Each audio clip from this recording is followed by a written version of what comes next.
The following podcast reflects our personal opinions and interpretations of publicly available information and should not be construed as factual assertions or legal advice. While we aim to provide accurate commentary, this discussion is speculative in nature and intended for entertainment and informational purposes only. We have taken care to conduct thorough research and carefully investigate the information discussed to ensure accuracy where possible, but we acknowledge that we may not have access to all the facts. As freelance producers, our views are entirely our own and do not represent or reflect the positions of any individuals or entities mentioned in this discussion. Any references to individuals, organizations, or events are made in good faith based on publicly available sources. We expressly disclaim any intent to harm reputations or imply unlawful conduct by any party. And with that said, let's get into it.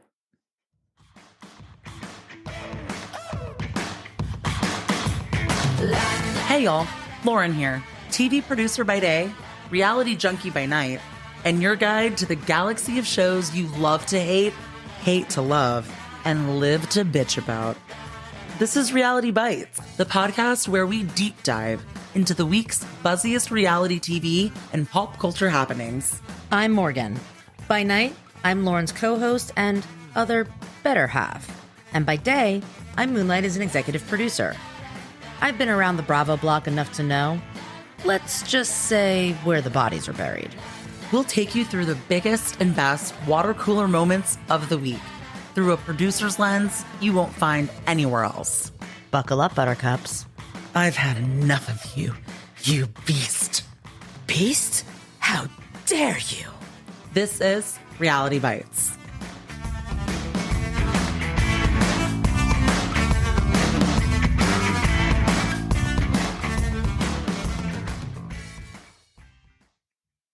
Coming off of the strained premiere of It Ends With Us, the tension escalated further on August 10th, when a 2016 interview featuring Lively resurfaced online. In the clip, Norwegian journalist Kirsti Fla comments on Lively's, quote, "Congrats on your little bump," prompting a terse response from the actress, who quips back, quote, "Congrats on your little bump." Fla later described the encounter as, quote, "the most uncomfortable interview of my career," calling Lively condescending and unprofessional. The video, uploaded to YouTube with the incendiary title, quote, "The Blake Lively interview that made me want to quit my job," quickly went viral, garnering widespread attention. The clip's resurgence could not have come at a worse time, dramatically eroding public perception of Lively at the height of her press tour and fueling an already volatile narrative surrounding the film's production. After likely coming off a creative high, seeing her work come to life on the screen and exceeding box office estimates, rumors of her being difficult, condescending, or a mean girl once again dominated the headlines, effectively stopping her comeback in its tracks. Lively's team accused Baldoni's PR camp of orchestrating the resurfacing of the clip, framing it as part of a calculated smear campaign. But was this truly the work of Baldoni's team, or merely an organic resurgence amplified by impeccable timing? A week later, Kirsti Fla addressed the allegations, speaking with the New York Times, denying that any external party had influenced her decision to re-release that footage. Yet, the timing of the video's reappearance left lingering questions. Was this a genuine coincidence, or the product of a carefully executed PR strategy aimed at undermining Lively's public image? The stage was set for dueling PR offenses between Lively and Baldoni's camps, with each leveraging their preferred media outlets to shape narratives that aligned with their objectives. While the strategies appeared combative, both teams' responses were characteristic of standard PR tactics rather than acts of retaliation, highlighting the high stakes surrounding the film's public perception. But the fallout didn't stop with headlines. Behind the scenes, Jennifer Abel's abrupt firing added a new layer to the story, signaling deeper tensions within the production team.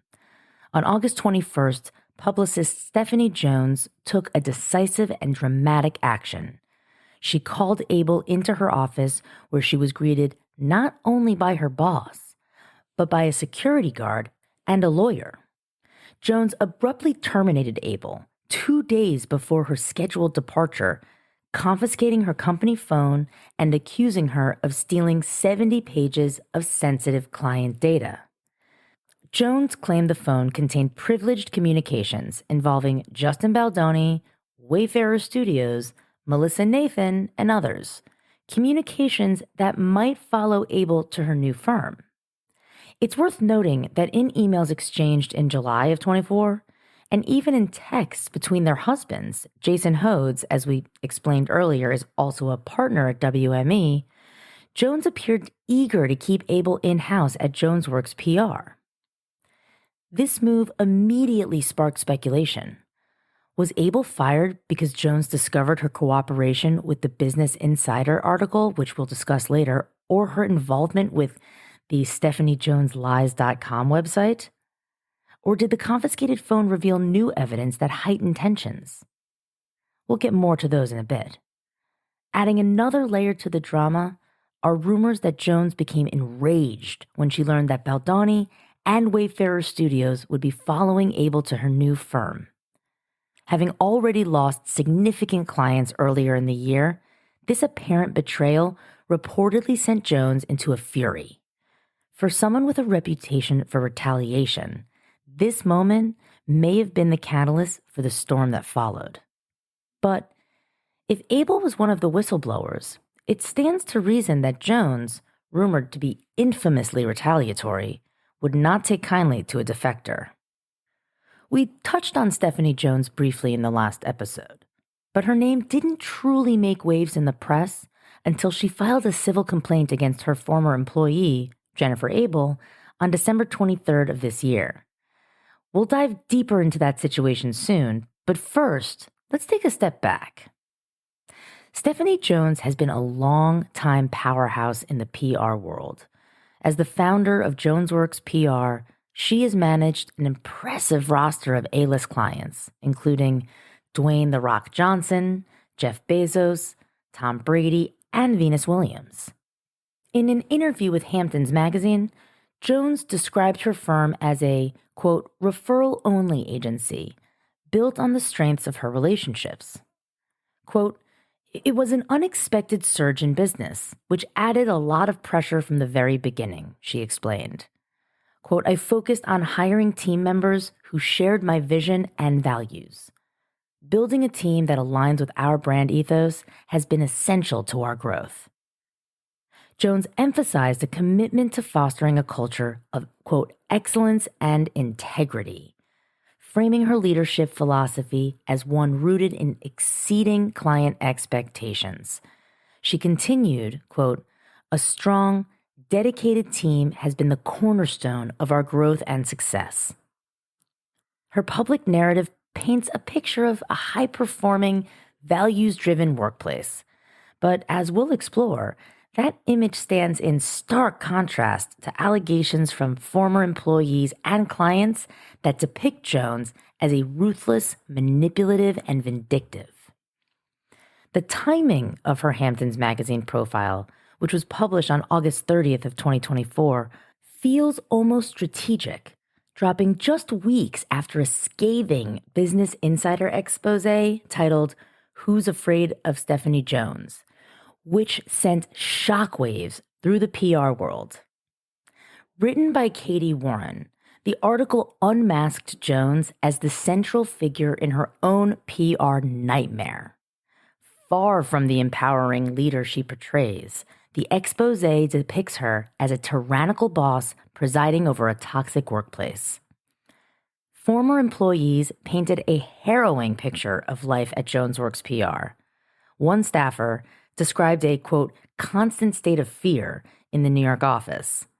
Another recounted how Jones would order staff to crank up the Sonos speakers to drown out her yelling, though, as they put it, quote, everyone still knew what was happening. Perhaps the most damning testimony came from an employee who admitted to crying in the bathroom quote, every single day.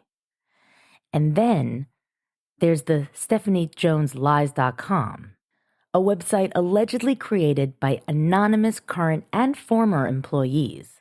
The response to the Business Insider expose was mixed. They said, quote, to be frank, the article was pretty disappointing to the 40-plus people who bravely shared their stories, including current and former staff, current and former clients, and, in general, horrified bystanders. Unfortunately, due to the sheer terror of facing such an unhinged and litigious person, many were not able to speak on the record. This allowed Stephanie and her crisis PR person to use their own single person on the record and respond via a, quote, PR representative. The sentiment underscores the fear and pressure that allegedly permeated Jones's professional sphere, even as her name began making headlines for all the wrong reasons. It was clear that even PR titans aren't immune to the fallout of their own carefully crafted empires. But the accusations didn't stop there. StephanieJonesLies.com also alleged that Jones weaponized her clients' secrets as tools for control. Quote, Stephanie Jones takes clients hostage, one post claimed. Quote, while most publicists do everything in their power to ensure their clients' secrets never see the light of day, Stephanie is known to leak damaging information to the press only to, quote, save the day later and inspire gratitude. The more baggage a client comes to her with, the better positioned she is to ensure they don't leave her unscathed. God forbid a client wishes to terminate her services, it only gets worse from there. If these allegations are true, they suggest that Jones not only fostered a toxic internal culture, but also weaponized her clients' vulnerabilities to maintain control.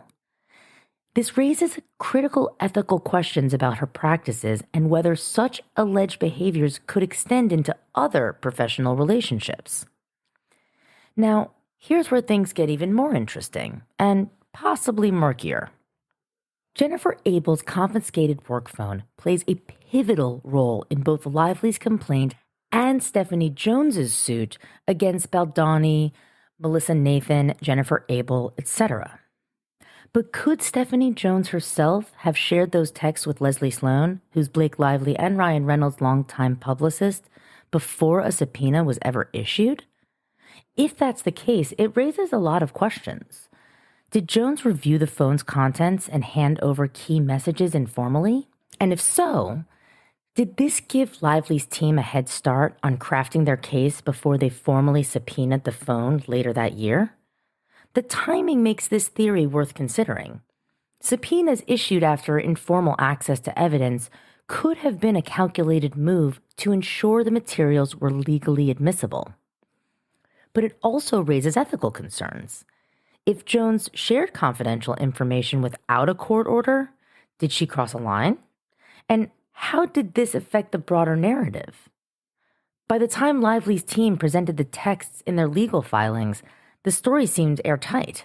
But was that the result of careful strategy or something more questionable? One thing's for sure. If Jones and Sloan worked together in any capacity, it would explain how Lively's team zeroed in on those explosive texts. But whether this was coincidence or a calculated effort is something we may never know. Now, let's tackle a question that's been circling the public opinion. Why would Wayfarer Studios, Justin Baldoni, and everyone else involved agree to such a binding no retaliation provision, especially when there wasn't even a formal complaint on the record at the time? To some, this may seem, frankly, silly. But when you look closer, there are reasons why signing this agreement might have felt like the best, or perhaps the only, option at the time. First, let's consider the optics. Refusing to agree to the provision could have been interpreted as an admission of bad intent, signaling that retaliation was on the table. In a high-stakes environment like this, that kind of perception could have been devastating for Wayfarer's reputation and even its future relationship with talent. Signing the agreement, on the other hand, allowed them to appear cooperative and professional, minimizing legal and PR risks. Second, think about the stakes for the production. At the time, It Ends With Us was already under scrutiny, and a messy legal dispute could have thrown the entire film into chaos, possibly even derailing it completely. For a studio like Wayfarer, agreeing to the provision may have seemed like a necessary compromise to keep things moving forward and avoid any further negative attention. Third, this agreement was likely seen as a gesture of good faith. Even though no formal complaint had been filed, Blake Lively was a key player in the project and an A-list talent with significant influence in the industry. By agreeing to the no retaliation clause, Wayfarer and Baldoni may have hoped to diffuse tensions and reassure her that they were willing to meet her concerns halfway. But here's where things get tricky. The language of this no retaliation clause is incredibly broad. It doesn't just prohibit overt acts of retaliation, like firing someone or making public statements. It also covers sub-tier actions like changes in attitude, sarcasm, or marginalization. This creates a precarious situation for Baldoni. Almost any behavior could be interpreted as retaliatory if Lively or her team choose to frame it that way. And that gives the complaints significant leverage. If they perceive, or even claim to perceive, any behavior as retaliatory, they can accuse Baldoni or Wayfarer of breaching the agreement. Even if these accusations are subjective or hard to prove, they still force Baldoni to defend himself, putting him on the back foot of both the court of law and public opinion. In essence, this agreement doesn't just prevent retaliation, it effectively ties Baldoni's hands. The ambiguity of the clause allows the complaints to shape the narrative, while Baldoni has to walk on eggshells to avoid triggering further accusations. Now, was it a misstep for Wayfarer to agree to such terms? On the surface, maybe it seems that way. But refusing to sign could have escalated the conflict, made them look worse, and risked derailing the entire production. And for Wayfarer, Baldoni, and everyone involved, this might have felt like the least bad option in a very tough situation. But as the case plays out, the power imbalance created by this agreement has become a significant factor and one that could be used against Baldoni in more ways than one. Now, let's talk about astroturfing for a second. It's the deceptive practice of making a coordinated PR, marketing, or political campaign look like spontaneous public sentiment, essentially faking grassroots support or outrage. Now, according to Lively's claims, these tactics were deliberately used against her during the film's press tour to chip away at her credibility. If true, it adds an especially insidious layer to the alleged retaliation that she says she's faced. Baldoni's team may have supercharged negative sentiment or boosted unflattering interviews of Lively, but they didn't create those interviews out of thin air. That's why Lively's complaint includes breach of contract and retaliation claims.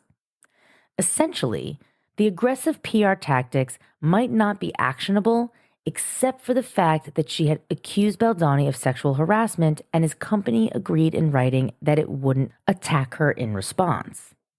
That agreement laid the groundwork for her current harassment claim, and it also allowed her to argue a breach of the provision that they called the no retaliation of any kind against Lively, which, quote, including during publicity and promotional work.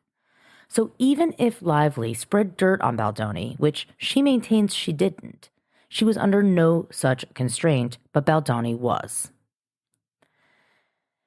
Now let's shift gears.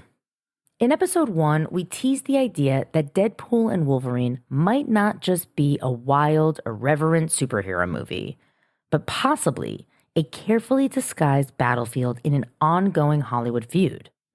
One of Lively's most pointed allegations in her complaint is retaliation by Justin Baldoni and Wayfarer Studios, right? Now, viewers of Deadpool and Wolverine have pointed out striking parallels between the character of Nicepool and Baldoni himself. Nicepool, a man bun wearing, self proclaimed feminist, is mocked, mimicked, and ultimately killed off by Lively's character, Ladypool. Now, at first glance, it's classic Deadpool humor irreverent, outrageous, and unrelenting. But dig a little deeper, and it starts to feel personal. Here's where Baldoni could have a case in his favor. Defamation under California law isn't just about unkind depictions. It requires proof that the portrayal was false, harmful, and directly identifiable as him. If viewers widely associate Nicepool with Baldoni due to specific traits, speech, or known conflicts with Lively, Baldoni could argue that his reputation was damaged. The retaliation claim strengthens if discovery shows that Nicepool's depiction was altered or exaggerated after Lively's formal agreements were in place, especially if production emails or notes reveal an intent to mock Baldoni personally. And let's not forget the timing. Nicepool scenes were filmed before the strikes paused production in July 2023. But principal photography resumed after the strikes ended in November, just days after Lively and Wayfarer Studios finalized a non-retaliation agreement. So if Baldoni's legal team can prove that changes to Nicepool's portrayal were made in bad faith, or even as part of a deliberate effort to retaliate, this could bolster a case. Still, the defense for Reynolds and his studio Fox is strong. Deadpool and Wolverine thrives on satire and parody, both of which are protected under First Amendment. The filmmakers could argue that Nicepool is simply another over-the-top caricature in an absurd Deadpool universe, not a targeted jab at Baldoni. Courts often favor creative freedom in cases involving humor or fiction, but the context of the ongoing disputes between Baldoni, Lively, and Wayfarer adds a layer of complexity. So, where does that leave us? Right now, Baldoni's strongest arguments hinge on evidence uncovered during discovery. Production notes, communications, or edits that show malicious intent. If he can demonstrate that the portrayals of Nicepool was specifically designed to harm his reputation, his defamation and retaliation claims gain significant traction. Otherwise, this could just be another case of Hollywood egos clashing in spectacular fashion. Either way, this isn't just about legal claims. It's a public showdown with reputations, careers, and Hollywood accountability hanging in the balance. And as Lively waits to see if the Civil Rights Department will take up her complaint, one thing's for sure, this story is far from over.